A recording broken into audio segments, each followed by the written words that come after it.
Bonjour. Alors, pour le moment, je n'entends personne, je ne vois personne.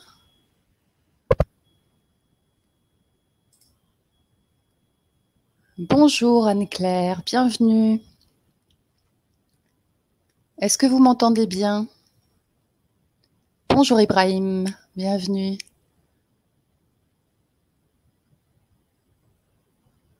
Merci de votre réponse Anne-Claire, merci de votre réponse Ibrahim. Bonjour Mélanie. Ravie de vous rencontrer, de vous retrouver pour certains. Bonjour Jacques, à Paris. On est là jusqu'à 18 h pour aborder les soft skills, la façon dont les soft skills peuvent intervenir pour faciliter le changement, pour l'accélérer. Ce sont des thèmes c'est le thème qu'on va partager jusqu'à 18 h.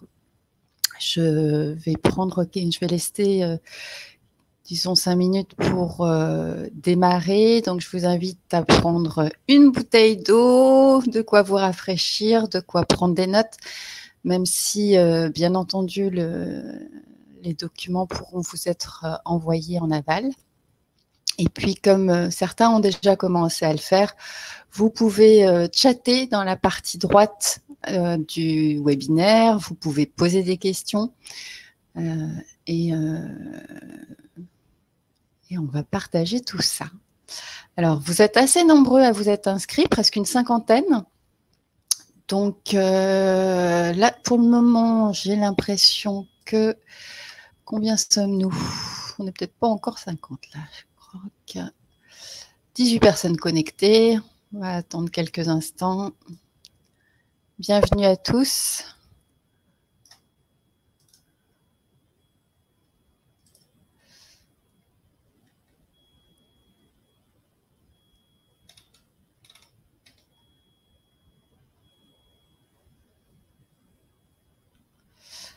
On va se mettre en place tranquillement. Je vais partager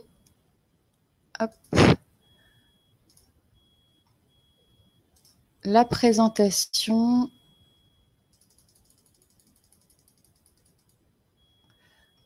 Est-ce que vous voyez bien la présentation? Est-ce que c'est bon pour vous?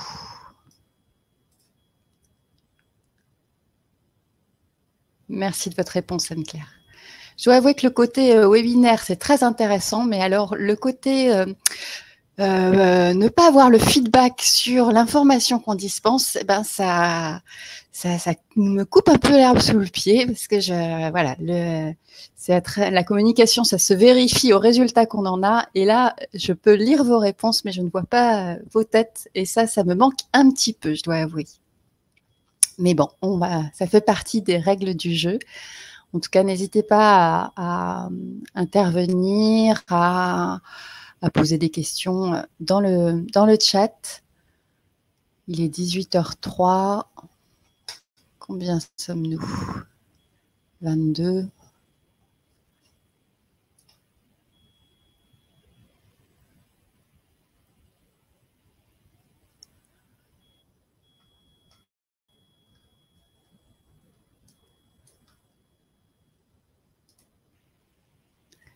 Je vois des noms connus. Je suis très contente de vous revoir. Bonjour Joël, ça fait bien longtemps qu'on se connaît, puisqu'on se connaît d'une première vie professionnelle. Je suis ravie de te retrouver là. Bienvenue à tous. Bonjour Frédéric, bonjour Pauline.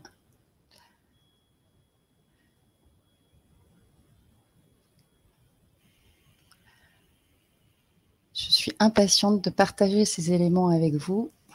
Je sais qu'on est un certain nombre de consultants autour de la salle, donc n'hésitez pas, mesdames, messieurs les consultants, à intervenir aussi, à ajouter votre pierre à l'édifice pour que ce séminaire soit riche, aussi riche que possible. Allez, encore une petite minute. Combien sommes-nous?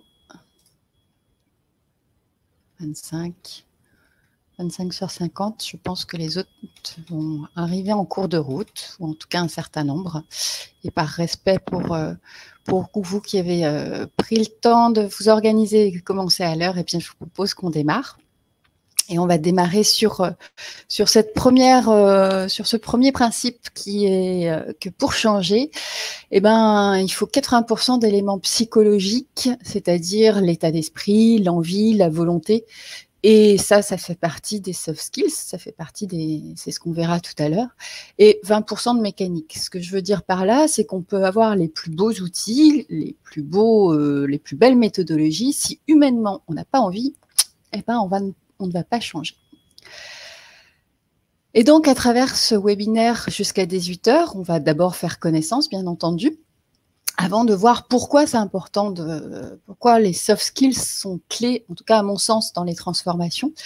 Avant d'aller faire un zoom sur les soft skills, ces compétences douces, si on les traduit ainsi, et on verra qu'on pourra les traduire de manière bien plus riche. Et ensuite, une fois qu'on se sera approprié les soft skills, on verra comment faire justement pour que ce soit des clés de transformation et accélérer les transformations. Et puis, on prendra 10-15 minutes à la fin pour un moment de questions-réponses. Faisons connaissance, si vous le voulez bien. Je vais me présenter. Je suis donc Florence Glouche. Je suis consultante et coach professionnelle chez Inetum.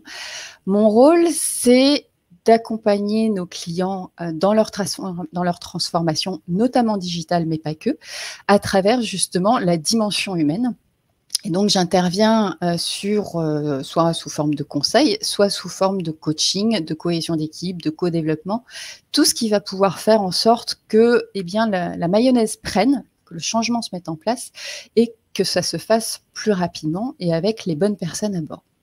Pour ça, je m'appuie sur 10 années où j'ai été consultante indépendante, donc j'ai accompagné à peu près un peu plus de 4000 personnes, alors pas en one-to-one, mais ça a pu prendre la forme de diagnostic ou plan d'action, notamment sur les risques psychosociaux et le changement, ou alors des formations, du coaching plutôt orienté soft skills, donc je mets dans ces éléments le management, mais aussi des éléments sur l'émotionnel, le relationnel, le cognitif.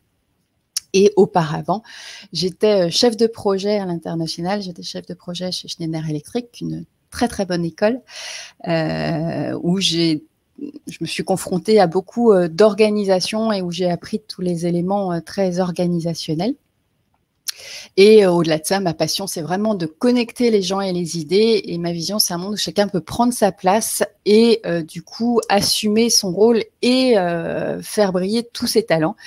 Et c'est ce que je m'emploie à faire à travers l'accélération des transformations chez Inetum par cette dimension humaine.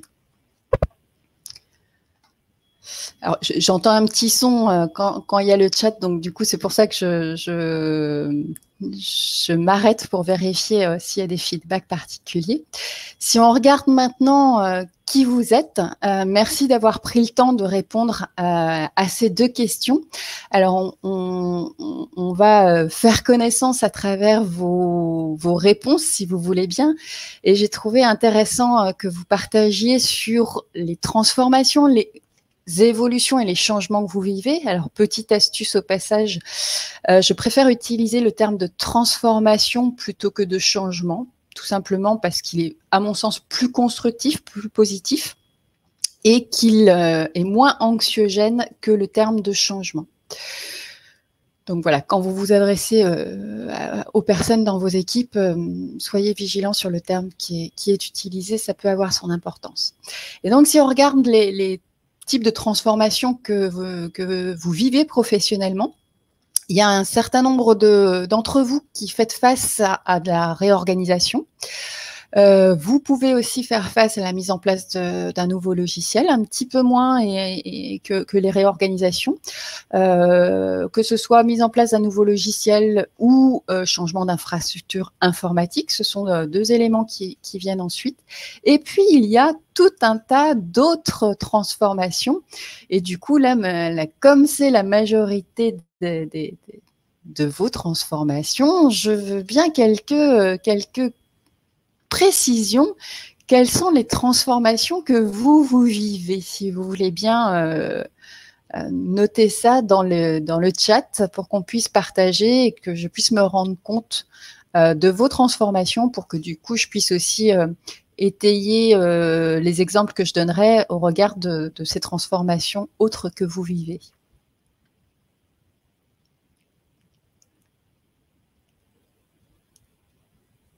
Est-ce que dans le chat, vous pouvez mettre les autres transformations que vous vivez, s'il vous plaît?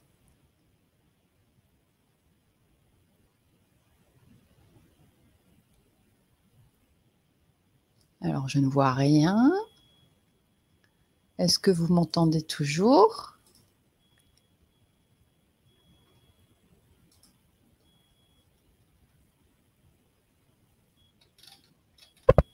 Ah, merci. Ah, merci Amira de votre réponse.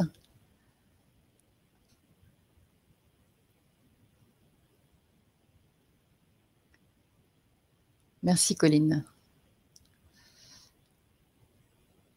Transformation technologique, ah oui, effectivement. Ça peut être un autre cas.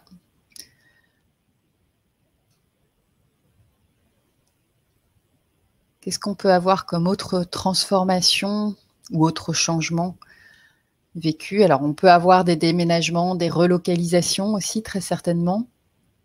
Je ne l'ai pas cité explicitement, mais on avait quelques-uns d'entre vous qui sont sujets à fusion-acquisition.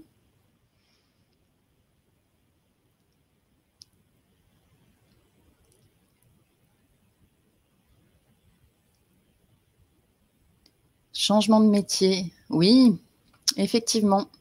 Reconversion professionnelle, changement de métier, évolution des métiers, puisqu'effectivement, avec la digitalisation, il y a beaucoup de métiers qui vont changer. Certains vont disparaître, mais comme le poissonneur de lilas a été remplacé par d'autres métiers à la RATP, par exemple, la prise de responsabilité, effectivement, le changement de... D'accord, ce type d'évolution. Passage de certification, ok, c'est une évolution aussi.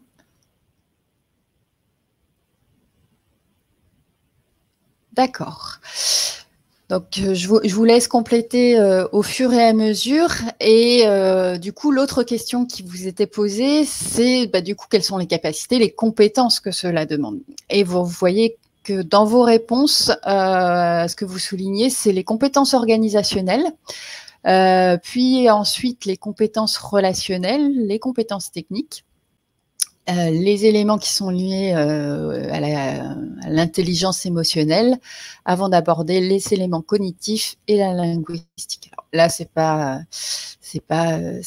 la quantité de réponses que vous avez données, et bien entendu, selon la transformation que vous vivez, nous allons utiliser différentes compétences.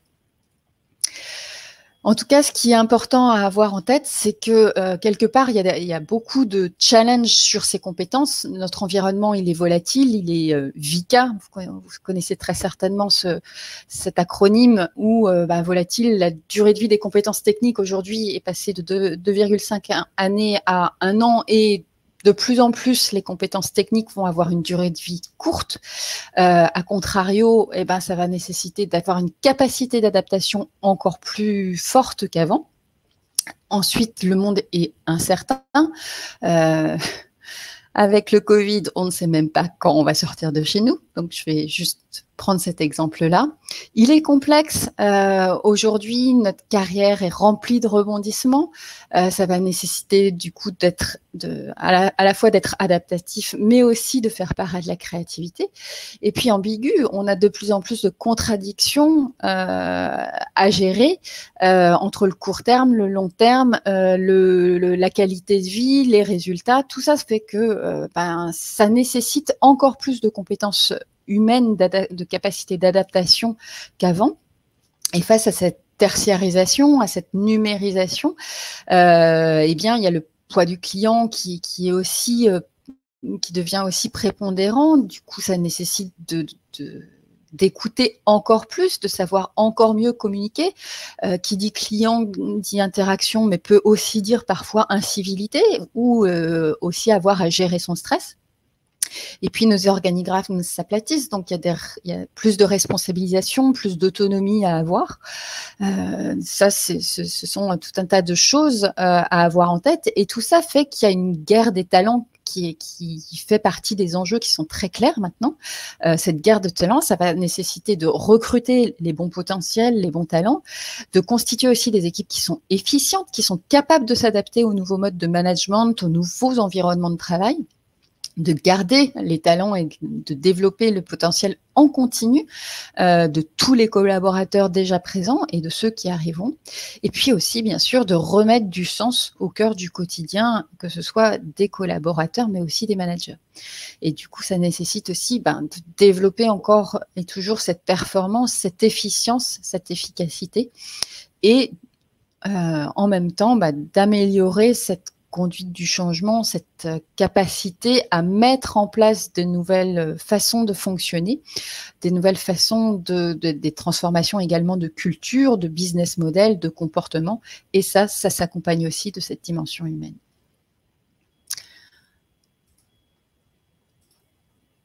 Et ce que j'aimerais partager avec vous, ce chiffre m'interpelle toujours. Il est issu des formations en conduite du changement, c'est que au moins une initiative sur 2 n'atteint pas pleinement les objectifs qu'elle s'est donnés. Ce taux est énorme et quand on regarde de plus près, c'est le chiffre qu'on avait partagé avec vous, 9 fois sur 10, lorsqu'une transformation de système d'information échoue, elle échoue parce qu'on n'a pas pris en compte la dimension humaine, le facteur humain. Si on prend un autre exemple, les collaborateurs qui comprennent vraiment la stratégie d'une organisation, il y en a très peu. Certaines études chiffrent ça à 5%. Et dans ce contexte-là, dans ce contexte de changement constant, la dimension humaine est vraiment une clé de réussite et d'où la nécessité de développer les soft skills. Et j'en viens à une question pour vous. Si on ne mène pas ces changements-là, si on ne fait pas attention à cette dimension humaine, quelles sont pour vous les conséquences que cela peut avoir au niveau individuel, au niveau d'une équipe, au niveau de l'entreprise? Et je vous invite à partager à travers le chat que vous avez à droite.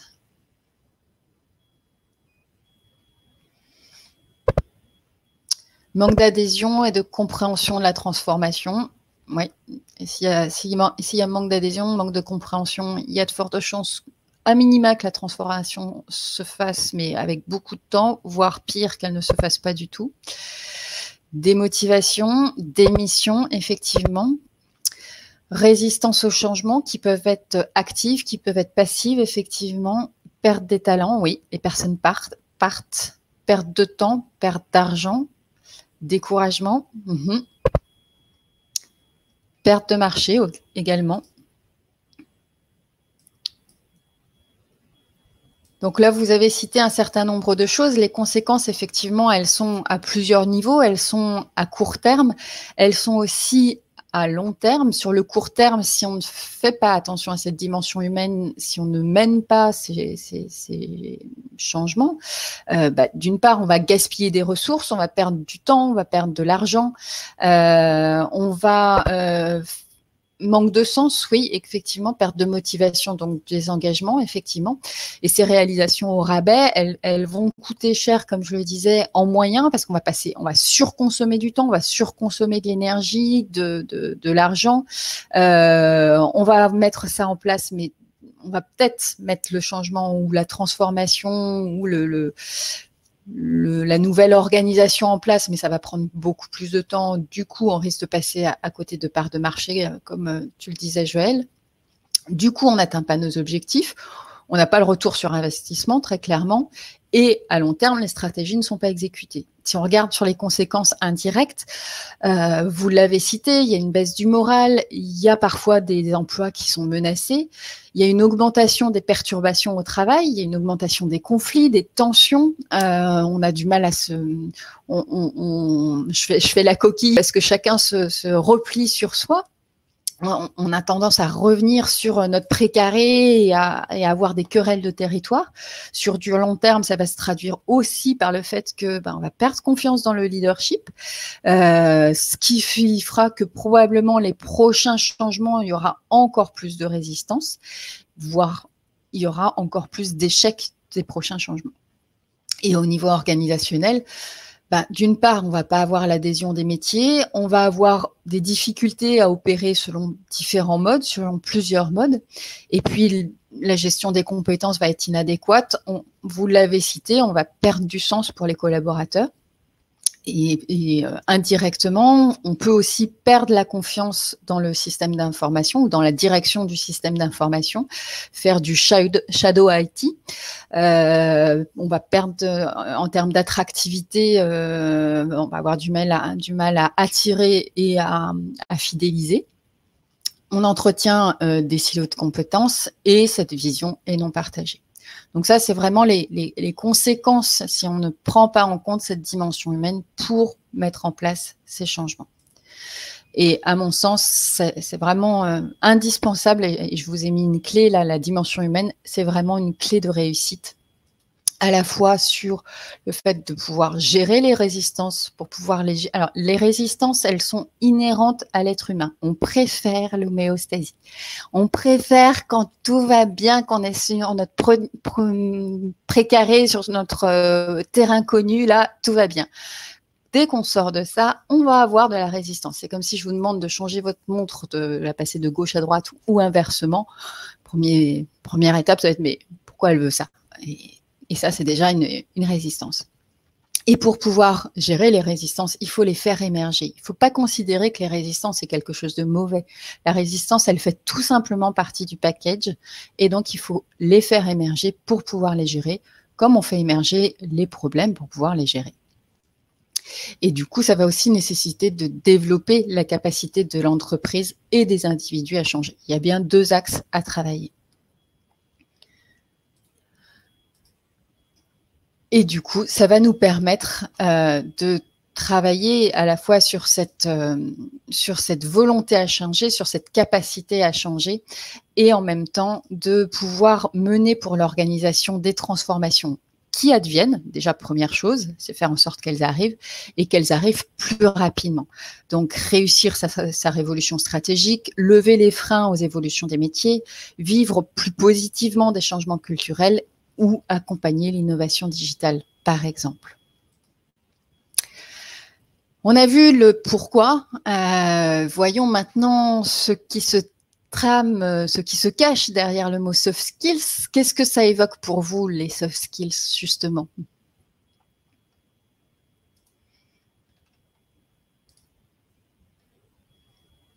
Je vous invite à renseigner dans le chat. Capacité à s'adapter, savoir-être, compétences. Alors, compétences, quel type de compétences ? Intelligence émotionnelle, écoute.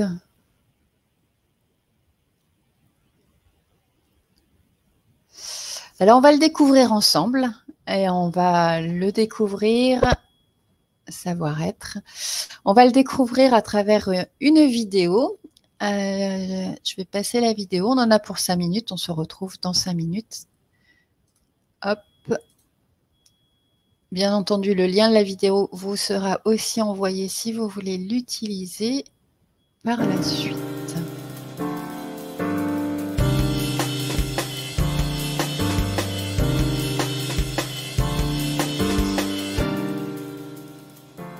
Laure Bertrand, bonjour. Bonjour. Vous êtes professeure de ressources humaines et directrice du département Soft Skills au pôle Léonard de Vinci, qui regroupe notamment l'école de management Léonard de Vinci. Et on va tenter ensemble de comprendre justement ce que sont ces soft skills. C'est vrai que c'est un terme qui est en vogue. Première question, est-ce qu'il existe une traduction française pour ce terme ? Alors, bon, pas réellement, parce que si on prend la traduction littérale, ça ferait un petit peu compétence molle ou compétence douce. Donc, ce n'est pas vraiment ce qu'on utilise pour les définir. Il y a plusieurs définitions. Je peux vous proposer celle de qualité et de compétence comportementale. Qualité et compétence comportementale. Oui. Alors, qualité et compétence comportementale, parce qu'en fait, on retrouve là la double dimension des soft skills qui sont à la fois innés et acquis. Les qualités, ce sont des traits de personnalité, ce sont des préférences comportementales. Donc ça évoque en fait des soft skills, des talents que nous avons déjà depuis l'enfance, depuis longtemps. Les compétences comportementales, ça fait davantage référence à des talents que nous avons acquis par l'expérience et peut-être par la formation également. Voilà, donc il y a cette dimension innée-acquis que ces deux termes semblent bien refléter. En fait, ces soft skills couvrent un spectre assez large de compétences. Oui, très très large. C'est vrai qu'on peut avoir des soft skills dans des tas de domaines différents. Alors, pour simplifier, je peux vous proposer peut-être 4 grands domaines, 4 grandes catégories. Donc, la première catégorie, qui à mon sens est la plus importante, c'est en fait la catégorie de tout ce qui touche à la connaissance de soi.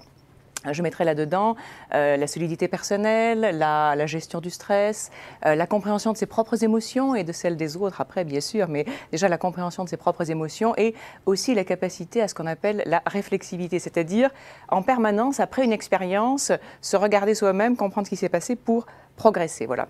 Donc, connaissance de soi, je dirais en deuxième des soft skills qui sont liés en fait à la relation avec l'autre. L'empathie. Oui, tout à fait. L'empathie, l'écoute, la capacité à travailler ensemble, à coopérer, la capacité à convaincre, le leadership, voilà. Toutes ces qualités, toutes ces compétences qui touchent notre relation aux autres. Il y a aussi une série de soft skills qui sont beaucoup plus liées à l'action, le faire. Donc efficacité, gestion du temps, on peut avoir également tout ce qui est lié à la prise de décision, par exemple, qui va rentrer dans cette troisième catégorie.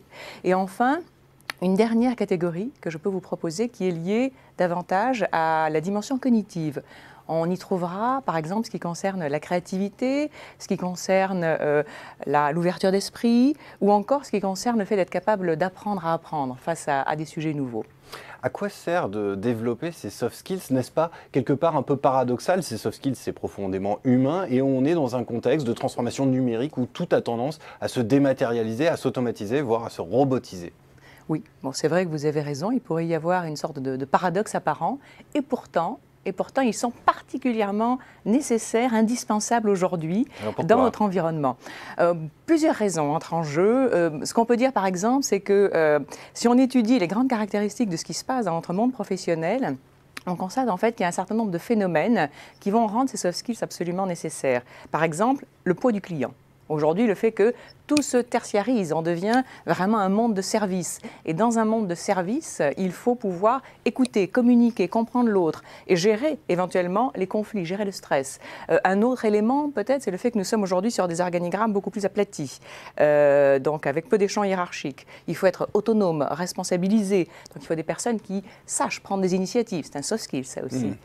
Une autre caractéristique, peut-être, c'est le fait que nous sommes dans un domaine, justement, le digital, qui nous incite et qui nous invite à beaucoup plus de créativité, que ce soit de la créativité individuelle ou collective. Ce sont les mots d'empathie, pas d'empathie, j'en parlais tout à l'heure, ce sont les mots d'agilité, les concepts d'agilité, les concepts de flexibilité qui sont des soft skills importants.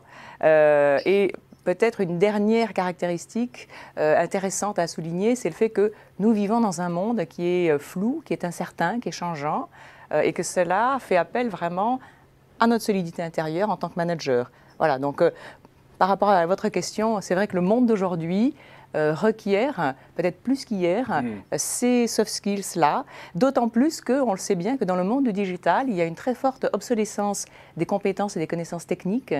Donc finalement, les compétences comportementales humaines prennent tout leur poids, parce que celles-là, elles ne sont pas prêtes de connaître l'obsolescence. Au contraire, on peut même imaginer qu'elles vont se bonifier avec le temps. Voilà, c'est donc le moment ou jamais de travailler nos soft skills. Exactement. Merci beaucoup, Laure Bertrand, pour cet éclairage. Merci. Je vous en prie.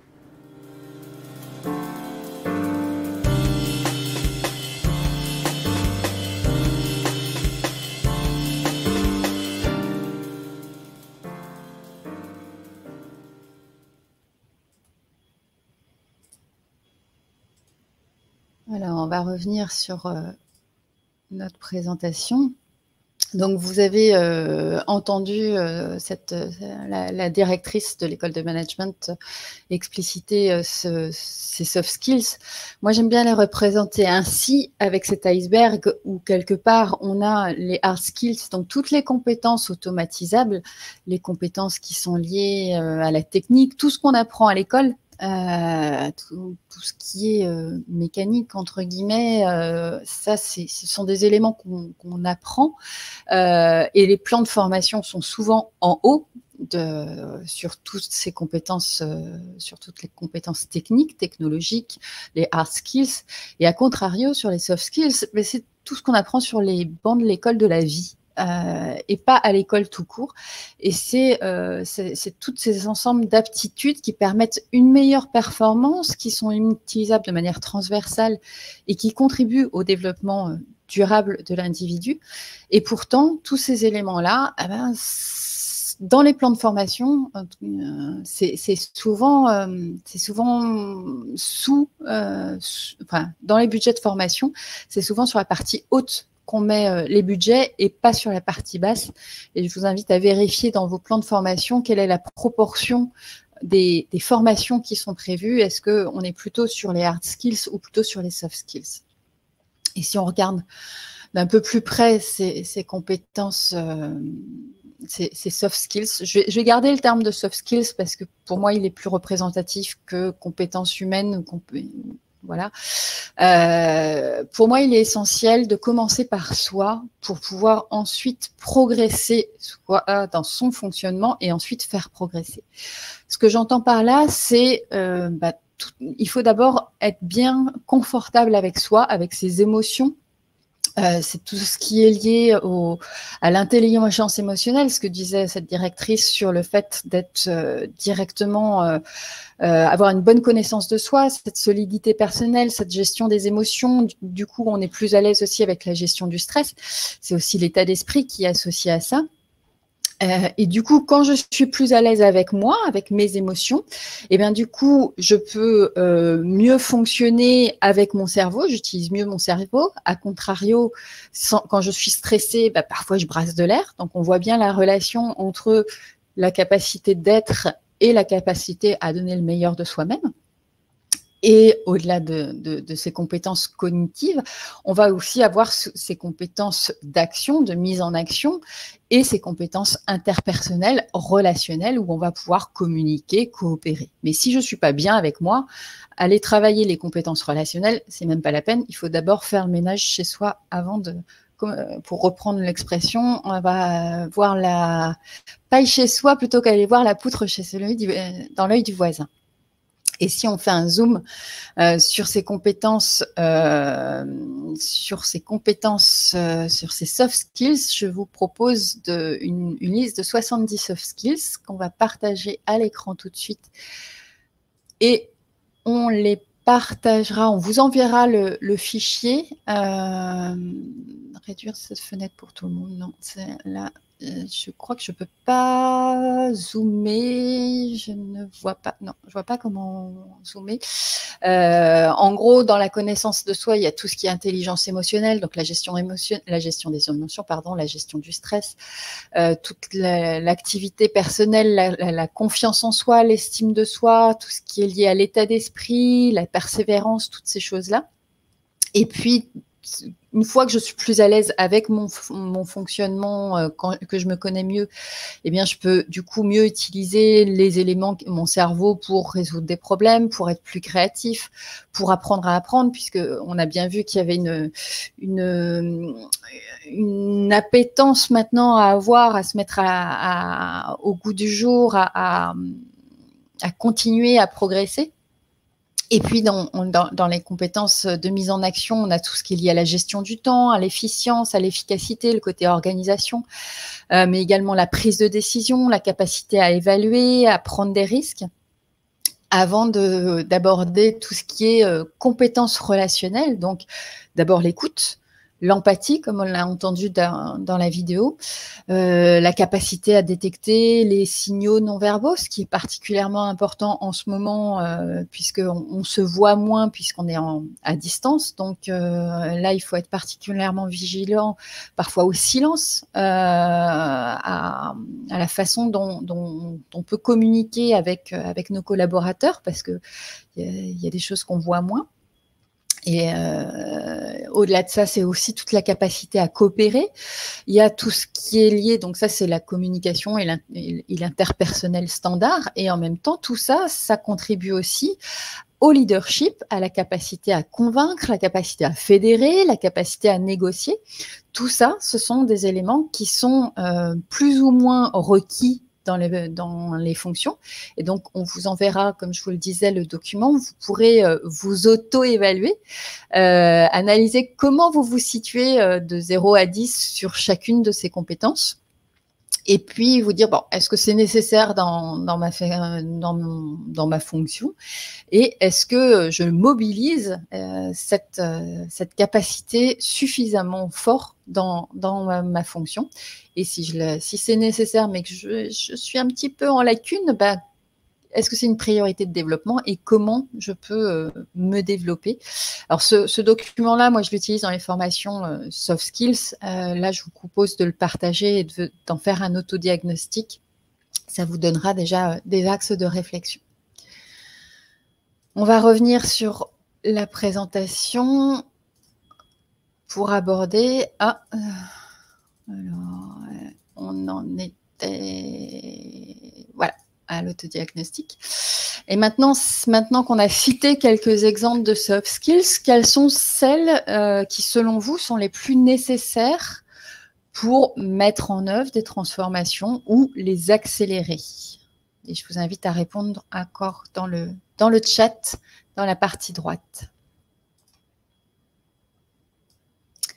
Écoute, effectivement. Animation d'équipe.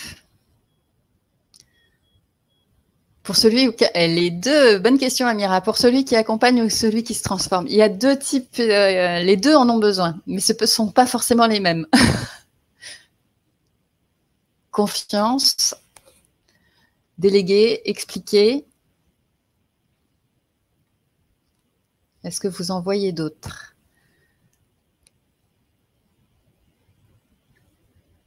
Prise d'action, connaissance de soi, persuasion, fédérer, donner le sens, donner le cap, oui. Force de persuasion, décider. Adaptabilité. Effectivement, il y a beaucoup de ce que vous avez cité. On va commencer par partager sur ce qui peut être attendu. Reconnaissance aussi, Isabelle, merci. Ce qui peut être porté par le manager. Le manager, vous l'avez cité, il doit donner le sens, donc il doit porter le sens en étant aussi attentif, comme tu le soulignes, Joël, aux connaissances interculturelles dans les contextes globaux, par exemple.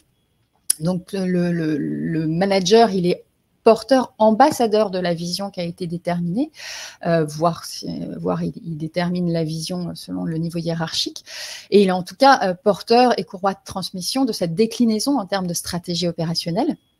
Il est facilitateur, donc qui doit créer les conditions matérielles, organisationnelles de fonctionnement de l'équipe pour que les individus créent le changement, l'impulse.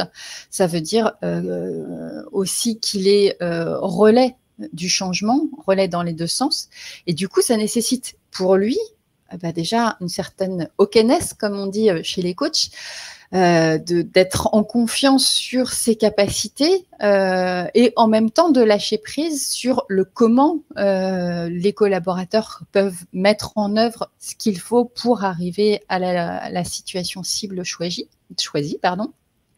Bien entendu, ça va passer par l'écoute, ça va passer aussi par le questionnement. On a toujours la réponse à la question qu'on pose. Donc, si la réponse ne nous convient pas, c'est peut-être qu'on n'a pas posé la bonne question ou qu'on a posé une question de manière tronquée.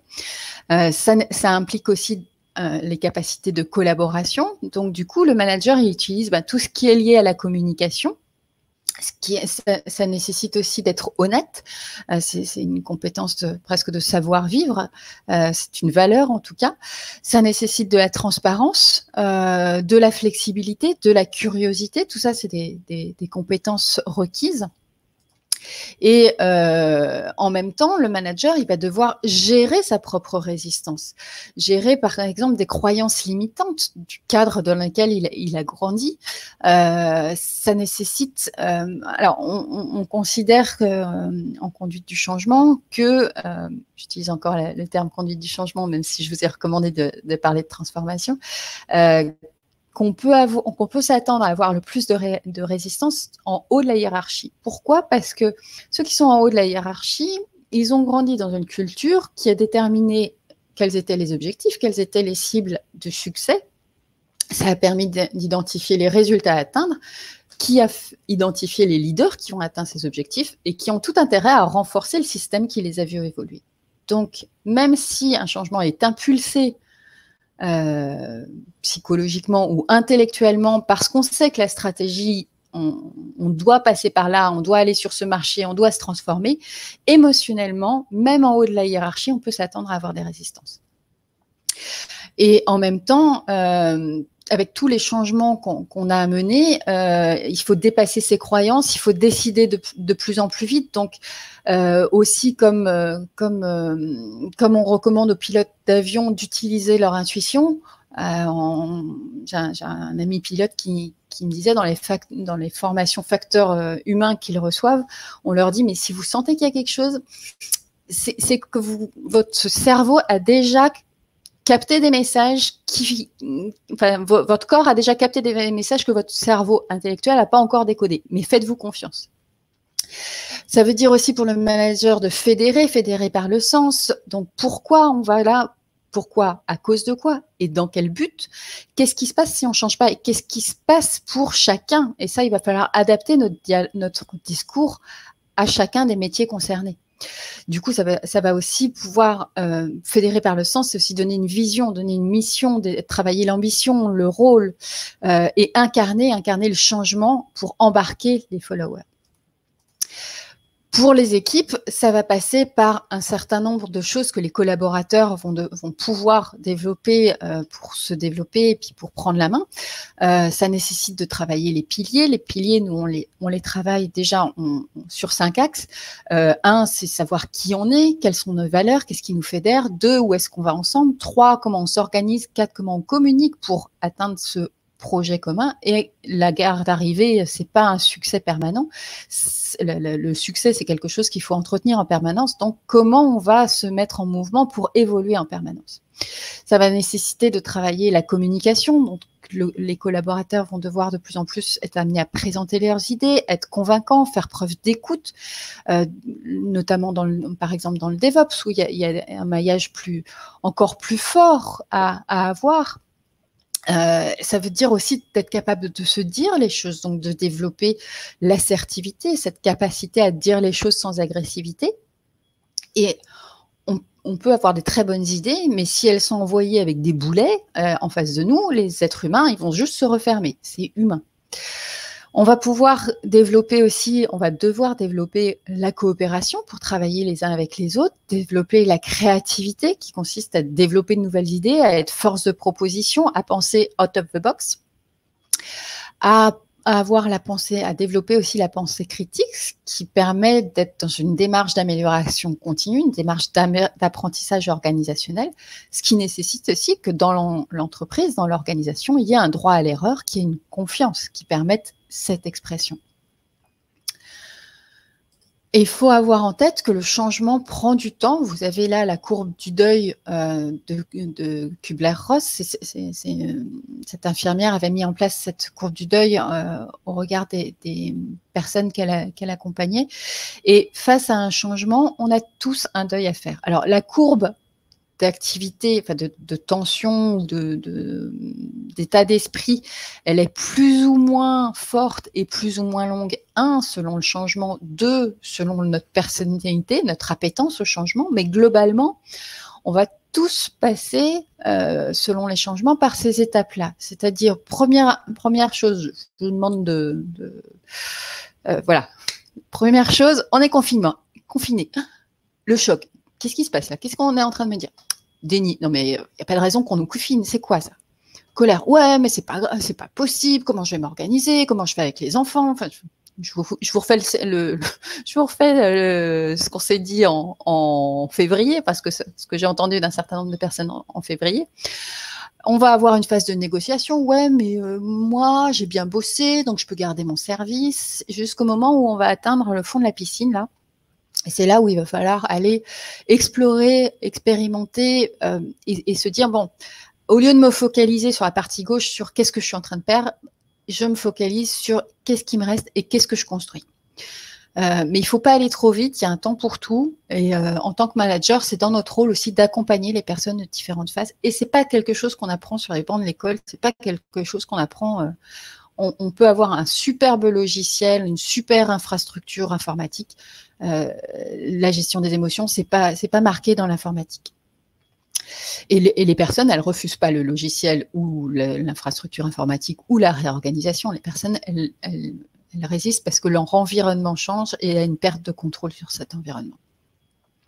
Donc là, ce qui va être challenging, ce qui va être notre challenge, ça va être de passer à la phase d'acceptation, de faire expérimenter avant que les personnes puissent prendre des décisions et intégrer. Je dis les personnes, mais vous avez bien compris que tout un chacun en passe par là. Et du coup, ça nécessite aussi, ça impacte qu'on a un certain nombre de peurs à dépasser. On a tous pour se remettre en question, à s'adapter, à apprendre, et en même temps, ces peurs, ça va être, à travers ce changement, quel va être mon nouveau statut, comment je vais me positionner par rapport aux autres. Cette incertitude, j'ai besoin de prédire, de me projeter. J'ai besoin de garder le contrôle, j'ai besoin d'autonomie, de garder le contrôle sur ma destinée. J'ai besoin, enfin très souvent, on a aussi le besoin d'appartenir à un groupe. Donc à quel groupe je me réfère et est-ce qu'en termes d'équité, est-ce que je trouve ça juste ou pas? Tout ça, ça fait partie des choses qu'on a dans la tête qui peuvent influer sur le changement. Donc des choses sur lesquelles, en tant que manager, il faut aussi qu'on soit vigilant. Là, je vous ai mis un certain nombre d'étapes que l'on met en place lorsqu'on mène les changements et je vous ai mis les petites icônes qui correspondent, en tout cas à mon sens. Donc, pour mettre en place un changement, déjà, première chose importante, je fais le distinguo entre mettre en place et adopter. Pour moi, il ne suffit pas de rendre disponible un organigramme, un nouveau logiciel, une nouvelle organisation, une nouvelle infrastructure, un nouvel outil, voilà. On aura le retour sur investissement lorsque les personnes se seront appropriées le nouvel outil, le nouveau logiciel, la nouvelle infrastructure. Voilà, c'est là où on a le retour sur investissement. Avant, on est juste en cours de route. Et donc, c'est pour ça que je parle d'implémentation, parce qu'il s'agit bien de mettre ça dans la réalité et pas juste rendre disponible. Pour ça, lorsque j'accompagne sur le changement, sur les transformations, il y a une phase de définition, une phase d'expérimentation et d'ancrage. Et en gros, tout ce que vous voyez en violet, c'est plutôt où est-ce qu'on va, comment, c'est quoi notre stratégie. Et donc là, on est plutôt sur des éléments rationnels, des éléments de mise en action. On va chercher les compétences cognitives et de mise en action. Tout ce qu'il va falloir, lorsqu'on va expliciter le changement aux équipes, donc qualifier la transformation pour les différentes équipes, qu'on va leur expliquer le sens de la transformation, les impacts. Là, on va faire appel à nos capacités relationnelles, bien entendu, puisqu'on va écouter et communiquer. Pour pouvoir établir la stratégie, les principes de mise en action, on va utiliser, pour pouvoir bien fonctionner sur nos capacités de raisonnement et de mise en action, il va falloir être confortable, donc avoir géré nos propres résistances et aider aussi en tant que manager les autres à les mener. Pour identifier les parties prenantes, on va cogiter un petit peu. Lorsqu'on met en place le copil de transformation, lorsqu'on sensibilise les pilotes internes de changement, bien entendu, c'est du relationnel. Quand on évalue les risques et les impacts, on va voir les zones d'ombre, ça on n'aime pas bien, donc il faut être confortable avec ces zones d'ombre, avec ces émotions et aussi utiliser les éléments cognitifs. Et puis dans le plan de communication, bien entendu, on utilise les éléments relationnels, les compétences relationnelles, pardon. Et ensuite, bon, je vais pas aller plus loin dans le détail, mais si vous voulez, on pourra prendre un moment pour aller plus loin individuellement. Tout ce qui est en rouge, c'est lié au sponsorship, ce qui est vraiment très important. Ce qui est lié en bleu, c'est tout ce qui est lié à la gestion des équipes. Et en bleu clair à la communication. Et vous voyez à chaque fois qu'il y a différentes compétences macroscopiques qui sont sollicitées. Je vois qu'il est déjà 49, donc je vais essayer d'accélérer un peu. En tout cas, je voudrais aussi rappeler que les soft skills, ça se met pas en place aussi facilement qu'on voudrait, et en même temps, ça c'est pas si compliqué que ça à développer. Il faut d'abord, comme pour chaque chose, déterminer là où on veut aller, décider de changer, se mettre des challenges quelquefois, se former, s'entraîner, s'évaluer individuellement et par le changement agile, puisqu'il s'agit aussi d'entraîner le changement de l'organisation, pas forcément avec des modèles de conduite du changement en V, mais plutôt des changements agiles. Et moi, en tout cas, je suis convaincue que en nous recentrant, en étant plus centré sur l'humain, eh bien, ça permet aux gens de donner le meilleur d'eux-mêmes, d'atteindre de meilleurs résultats et donc d'atteindre les objectifs de l'entreprise. Et donc, être plus centré sur l'humain, être plus humain, c'est pour moi l'avenir de l'entreprise. Je vous propose un moment de questions-réponses que vous pouvez poser dans la partie droite de l'écran. Ça a été très dense. J'espère que vous avez pu capter des choses. Je vous en prie, Cindy.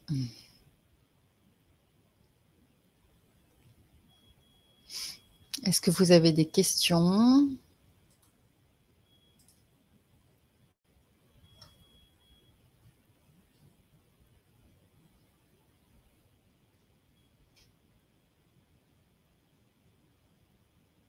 Merci Dalila du retour.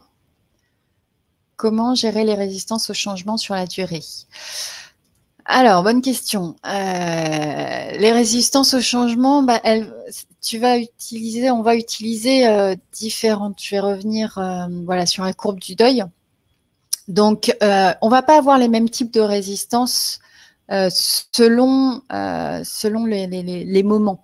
Donc, la première chose à savoir, c'est d'avoir suffisamment d'empathie pour se dire, bon, la personne en face de moi, elle est à quel niveau ? Est-ce qu'elle est plutôt dans le déni? Est-ce qu'elle est dans la colère? Est-ce qu'elle est en train de négocier? Est-ce qu'elle est dans la tristesse? Du coup, ça va pas être.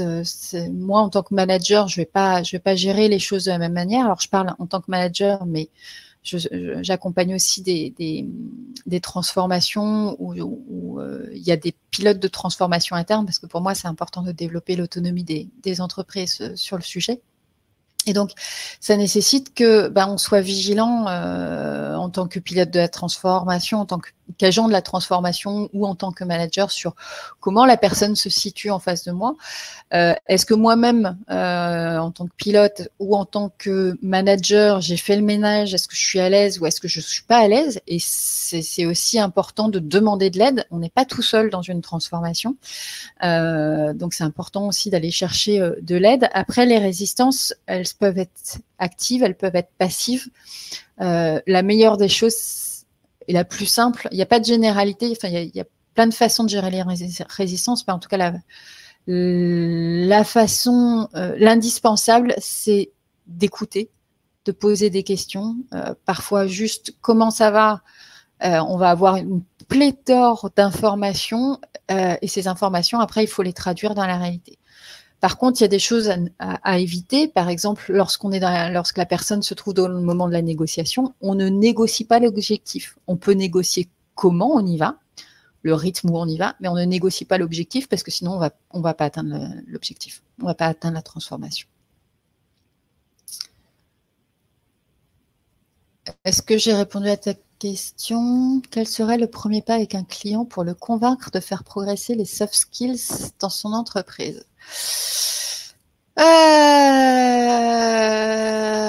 C'est une bonne question, Pierre. J'éclairerais les risques à ne pas le faire, les risques à rester sur des éléments purement techniques. Qu'est-ce qui se passe si on ne communique pas, si on communique mal? Qu'est-ce qui se passe si on laisse se mettre en place les tensions, les conflits, les non-dits? Voilà ce qui me vient. Si les uns et les autres, vous avez d'autres idées, on peut partager pour répondre à Pierre sur quel serait le premier pas avec un client pour le convaincre de faire progresser les soft skills dans son entreprise. Ouais, moi, j'irais éclairer qu'est-ce qui se passe si on ne fait pas. C'est d'ailleurs souvent, quand je travaille sur les transformations, on obtient beaucoup d'input aussi ou d'informations utiles quand on se dit mais qu'est-ce qui se passe si on ne change pas? Augmentation du turnover, perte de motivation. Ah oui, Gilles vous recommande d'argumenter sur l'augmentation du turnover et la perte de motivation. Ouais, les risques potentiels associés à ça. Après, le Forum économique mondial disait que les soft skills, c'était les compétences clés du 21e siècle. Il y en avait 20 qui avaient été identifiées. Vous pouvez aussi vous appuyer sur cette étude-là. Je vais, avant de poursuivre, je vais vous proposer une autre question. Comment suivre les évolutions des soft skills dans une équipe? Alors, je pense que tu peux par exemple utiliser le tableau que j'ai envoyé. Vous pouvez utiliser le tableau que j'ai envoyé. Déjà se mettre d'accord sur ce qui est attendu pour l'équipe. Se mettre en perspective et mettre l'équipe en perspective, se mettre des challenges, ça peut être aussi une façon de collaborer et de co-construire ensemble. Et puis faire les formations, les mises en situation aussi, parce que certaines soft skills, c'est vraiment en se confrontant sur le terrain, c'est vraiment dans le quotidien qu'on va, la capacité d'adaptation, c'est pas en lisant un livre qu'on va la développer. C'est pas parce que vous aurez la théorie. C'est comme si je vous parle d'une fraise ou si je vous parle d'une papaye. Si vous l'avez pas mangée, si vous l'avez pas expérimenté, j'aurais beau vous expliquer tout ce que je voudrais, vous n'allez pas monter en compétence sur la saveur de la papaye.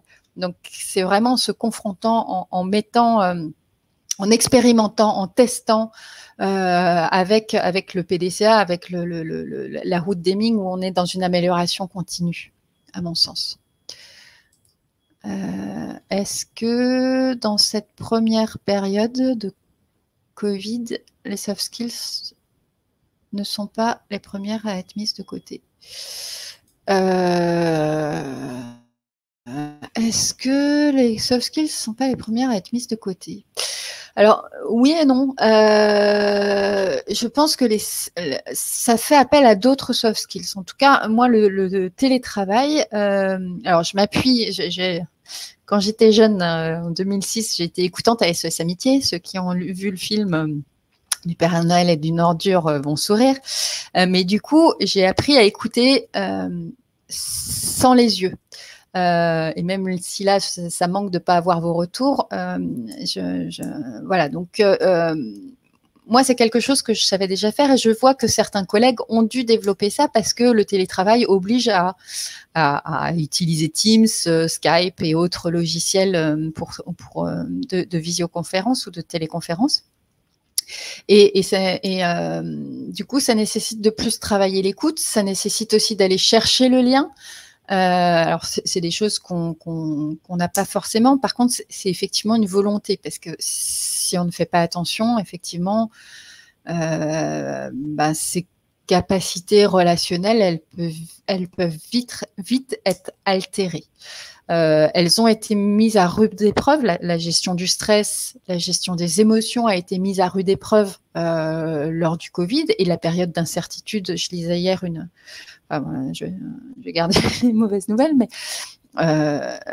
les artisans, les entrepreneurs, les solo-entrepreneurs, ceux qui n'avaient pas une grosse trésorerie, il y a une incertitude qui est tellement forte chez eux que ça doit être un stress immense. Donc, c'est vraiment ça va vraiment chercher la connaissance de soi, ça va vraiment titiller nos capacités fondamentales à vivre, à survivre dans certaines situations. Et c'est là où ça nécessite d'être encore plus apte à développer ces soft skills. Donc moi, je transformerai le pépin en pépite. Oui, elles ont été mises à rude épreuve. Et oui, c'est une opportunité ou un challenge de développer de nouvelles soft skills. Et d'ailleurs, j'en profite pour... si ça vous dit, tous les dimanches soirs à 20h30, il y a un moment de recentrage, de méditation et respiration que j'organise pour préparer la semaine et se mettre en ordre de marche sur une semaine plus enjouée, une semaine que je choisis plutôt que je subis. Donc, si vous voulez vous joindre à nous, ce sera avec plaisir. D'ailleurs, je vais vous envoyer je vais vous proposer un sondage. Est-ce que vous souhaitez être recontacté à ce propos? J'en profite pour lire le commentaire de Gilles. Développement du suivi à distance, augmentation des cours de yoga, méditation, café Teams, cours de cuisine. Oui, c'est des opportunités qui ont été développées, effectivement.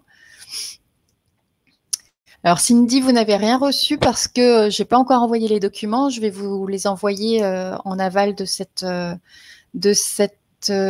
présentation. Cédric a mis en place du tai chi pour faire face au Covid ou au confinement.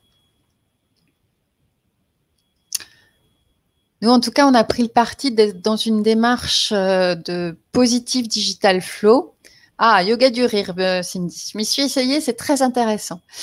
Je vous propose de partager notre vision du Positive Digital Flow à travers une vidéo qui dure 2-3 minutes. Hop. Nous sommes entrés dans une ère de post-transformation digitale. Une ère dans laquelle les besoins et les usages se réinventent sans cesse. Un flot digital permanent qui ouvre de nouvelles perspectives économiques, managériales et sociales aux entreprises et aux organisations. Bienvenue chez Inetum, Positive Digital Flow. Parce que nous pensons que le flow digital doit être mis au service de la performance et de l'impact positif des entreprises, des organisations et des institutions. Nous sommes devenus un leader sur le marché, tout en restant fidèles à notre culture entrepreneuriale et à l'audace de nos débuts. Nous sommes un pionnier parmi les entreprises de services du numérique dans nos différentes activités. Conseil, services applicatifs et services d'infrastructure, solutions métiers, software, outsourcing, revente à valeur ajoutée. Que vous soyez confronté à des défis mondiaux ou des challenges plus spécifiques, nous vous aidons à libérer tout votre potentiel en transformant chaque nouvelle solution digitale en opportunité. Grâce à nos expertises en cybersécurité, Smart Data et intelligence artificielle appliquée aux Smart Territories, Industrie 4.0 et bien plus. Nous façonnons votre flow digital. S'adapter et se réinventer sont les clés de la réussite. Dans un monde en constante évolution dans tous les secteurs d'activité, services financiers, distribution et biens de consommation, télécom, médias, technologie, industrie, énergie, utilities, chimie, secteur public, santé, transport, voyage, services. En partant du terrain et des usages, nos talents co-construisent des solutions concrètes et agiles qui répondent à vos enjeux futurs et aux attentes de votre marché. Nous sommes une équipe, des femmes et des hommes dédiés à la réalisation de vos idées, n'importe où, à tout moment. Agir ensemble de manière responsable et durable, c'est ainsi que nous aurons un impact positif sur le monde dans lequel nous vivons. Dans un esprit de solidarité, d'ambition d'excellence, d'engagement, d'innovation. Notre mission est de vous aider à tirer le meilleur de ce flot digital. Nous sommes prêts.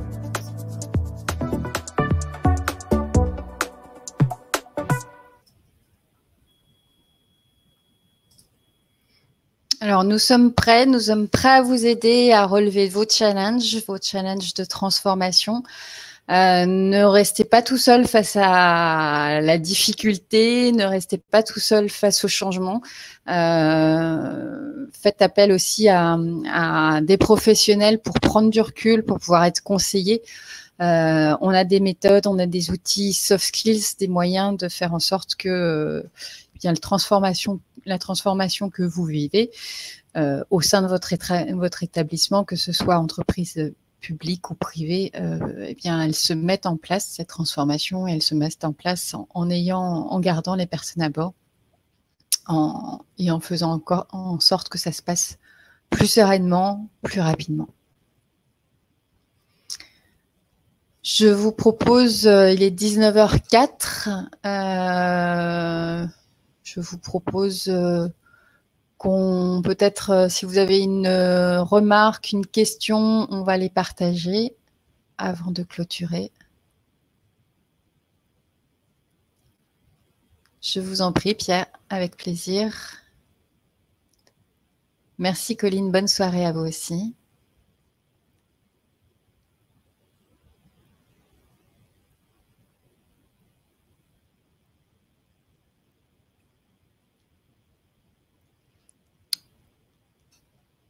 Merci de vos feedbacks. On va faire un petit rôti, tiens, tant qu'à faire. De 1 à 5, combien vous mettez? Rôti, c'est retour sur le temps investi. 1, c'est j'ai perdu mon temps, et 5, c'était topissime. Je vous invite à mettre une note dans les commentaires. Comme ça, et si vous voulez... Merci à tous pour vos feedbacks. Merci Sylvie. Merci. Et si vous avez une recommandation pour passer de 4 à 5, je suis preneuse dans la démarche d'amélioration continue qu'on connaît tous. Alors, je découvre le logiciel, donc je ne vois pas si vous avez bien eu le... Ah si, je vois les résultats des réponses. Donc, n'hésitez pas à répondre aussi au feedback si vous souhaitez être recontacté. Merci à tous, merci de vos retours. Je vois que c'est plutôt positif. Eh bien, j'ai été ravie de partager ça avec vous parce que c'est vraiment quelque chose qui me tient à cœur, de faire en sorte qu'on soit tous plus sereins, donc plus efficaces, et qu'on atteigne nos objectifs, et que du coup, on ait le bien-être et la performance. Voilà. Je vous souhaite une très belle soirée, et puis peut-être à bientôt sur un autre webinaire, ou n'hésitez pas à nous écrire, que ce soit... à Sylvie ou à moi pour en savoir plus. Bonne soirée à tous.